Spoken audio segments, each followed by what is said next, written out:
ജനത്തിനും പ്രവാചകന്മാർക്കും എതിരെ.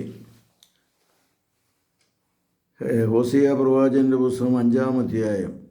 പുരോഹിതന്മാരെ കേൾക്കുക, ഇസ്രായേൽ ഭവനമേ ശ്രദ്ധിക്കുക, രാജകുടുംബമേ ശ്രവിക്കുക. നിങ്ങളുടെ മേൽ വിധി പ്രസ്താവിച്ചിരിക്കുന്നു. നിങ്ങൾ മിസ്പായിൽ ഒരു കെണിയും താബോറിൽ വിരിച്ച വലയുമായിരിക്കുന്നു. ഷിത്തീമിൽ അവർ ആഴമേറിയ കുഴി കുഴിച്ചു. അവരെ എല്ലാവരെയും ഞാൻ ശിക്ഷിക്കും. എഫ്രായിമിനെ എനിക്കറിയാം, ഇസ്രായേൽ എന്നിൽ നിന്ന് മറഞ്ഞല്ല ഇരിക്കുന്നത്. എഫ്രായിം, നീ പരസംഗം ചെയ്തു. ഇസ്രായേൽ മലിനമാണ്. തങ്ങളുടെ ദൈവത്തിൻ്റെ അടുത്തേക്ക് തിരിച്ചു പോകുവാൻ അവിടുത്തെ പ്രവൃത്തികൾ അവരെ അനുവദിച്ചില്ല. കാരണം വ്യഭിചാര ദുർഭൂതം അവരിൽ കുടികൊള്ളുന്നു.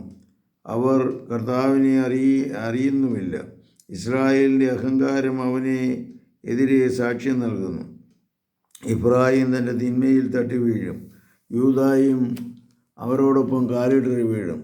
തങ്ങളുടെ ആട്ടിൻപറ്റങ്ങളും കാലിക്കൂട്ടവുമായി അവർ കർത്താവിനെ അന്വേഷിച്ചു പോകും. എന്നാൽ അവർ അവിടുത്തെ കണ്ടെത്തുകയില്ല. അവിടുന്ന് അവരെ വിട്ടകലുന്നു. അവർ കർത്താവിനോട് അവിശ്വസ്തത കാണിച്ചു. അവർ ജാരസന്തതികൾക്കാണ് ജന്മം നൽകിയത്. അമാവാസി അവരുടെ വയലുകൾക്കൊപ്പം വിഴുങ്ങും. സഹോദരർ തമ്മിൽ യുദ്ധം. ഗിരീബായിൽ കൊമ്പ് വിളിക്കുവിൻ.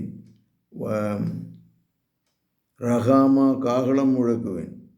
വഹാബിൽ പോർവിളി നടത്തുവിൻ. ബെഞ്ചമിൻ യുദ്ധത്തിന് പുറപ്പെടുക. ശിക്ഷയുടെ ദിവസം എഫ്രായിം വിജനമാക്കപ്പെടും. സുനിശ്ചിതമായ നാശമാണ് ഇസ്രായേൽ ഗോത്രങ്ങളോട് ഞാൻ പ്രഖ്യാപിക്കുന്നത്.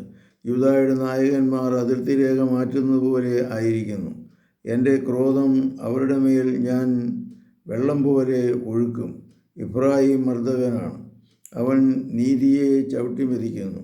മിഥ്യയെ പിന്തുടരാൻ അവർ ഉറച്ചിരിക്കുന്നു.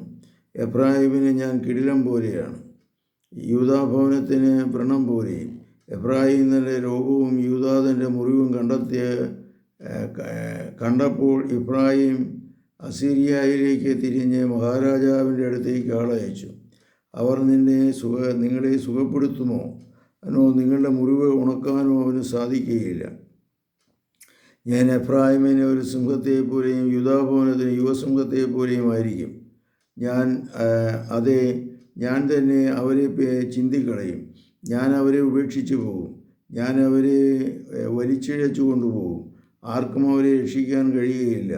അവർ തങ്ങളുടെ തെറ്റുകൾ ഏറ്റുപറഞ്ഞ് തൻ്റെ സാന്നിധ്യം തേടുകയും തങ്ങളുടെ വ്യഥയിൽ എന്നെ അന്വേഷിക്കുകയും ചെയ്യുന്നവരെ ഞാൻ എൻ്റെ വാസസ്ഥലത്തേക്ക് മടങ്ങും.